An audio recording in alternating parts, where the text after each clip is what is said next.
Hi everyone, I hope you're all doing well. Today we're going to be reading about some Greek myths, and we're going to be doing this over the next coming days, the next few weeks. So I do hope you enjoy this, and we're going to be starting with Jason and the Golden Fleece. It's sad, but sometimes brothers hate each other.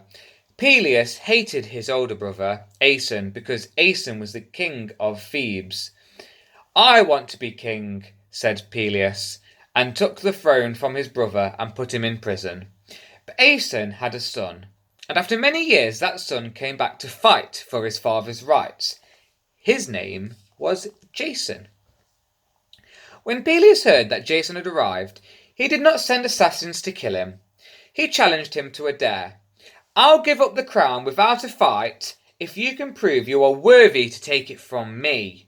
I dare you to go and find the famous Golden Fleece. If you can bring it to me, the crown goes back to your father.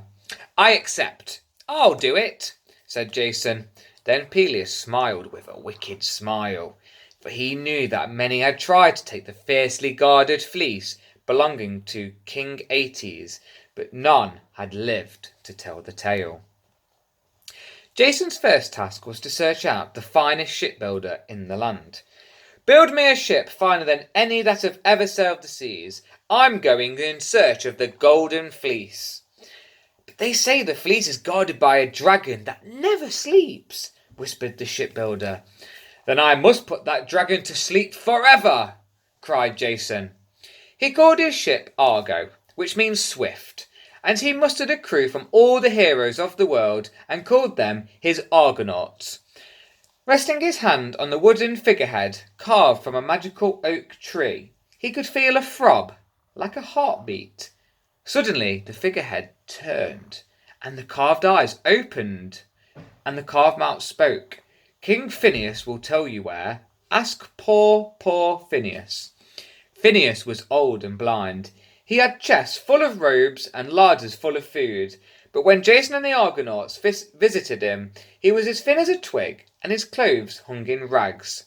Servants brought delicious food, but no sooner was the table set than through the window swooped a flock of hideous birds, their claws snatching, their wings clacking. They had women's heads with flying hair and munching mouths, and they stole the supper out of the very hands of the Argonauts and slashed at their faces. So here's a picture of those birds.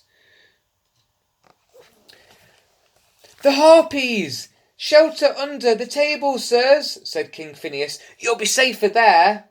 But Jason drew his sword and cried, Up, men, and fight! He and his crew fought the harpies until feathers and hair fell like snow. The creatures beat at Jason with their leathery wings, but he then cut them out of the air with his sword and jumped on them with his 2 feet. At last the harpies fled, shrieking across the rooftops and out to sea, never to return. Jason filled a plate with food and set it to the front of the king. Eat, friend, then tell us how to find the Golden Fleece.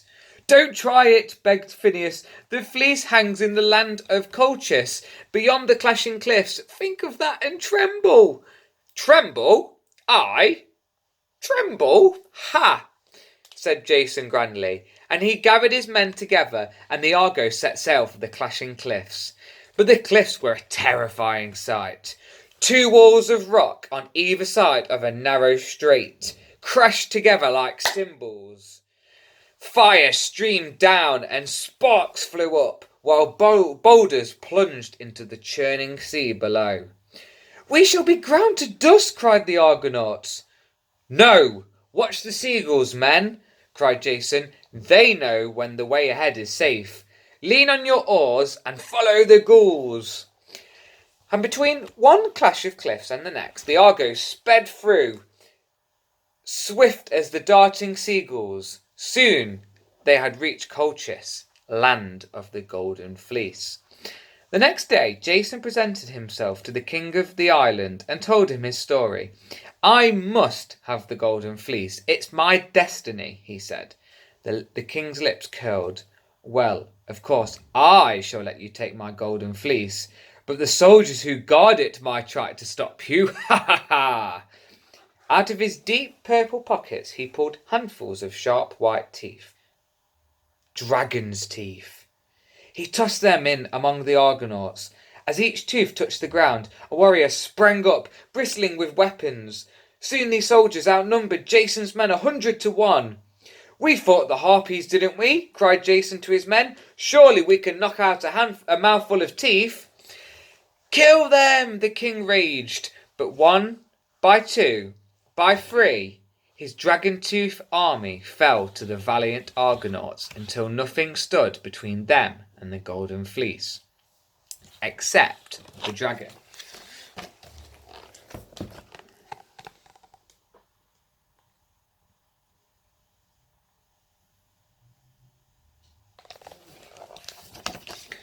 The fleece hung in a lovely garden. By the gate of the garden stood a woman, the king's daughter.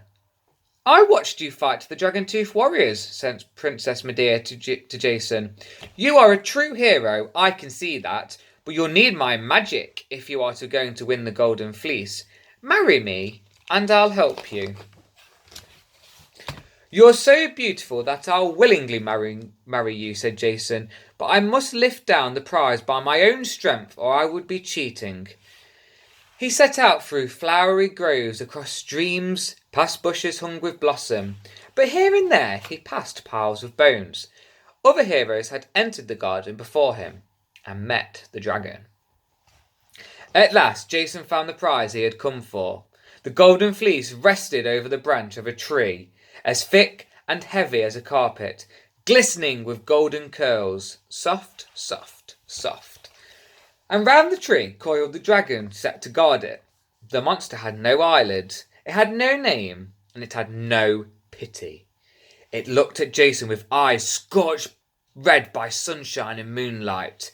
Then it pounced on him with gaping jaws. Jason drew his sword, but its blade shattered like glass against the dragon's scales.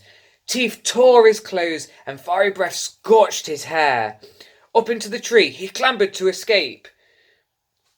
And when the dragon opened its mouth to lick him down, Jason plunged in his broken sword. The beast gave a terrible roar. Smoke billowed around Jason. Again and again he stabbed until black smoke dirtied all the king's garden. The Argonauts, watching from the shore, saw the smoke gather in the sky. "Where's Jason? Why doesn't he come?" they cried. Then the sun glinted on a splash of gold. A sheep's fleece. It was draped over Jason's shoulder as he came running down the beach. Alongside him ran a woman as beautiful as the fleece.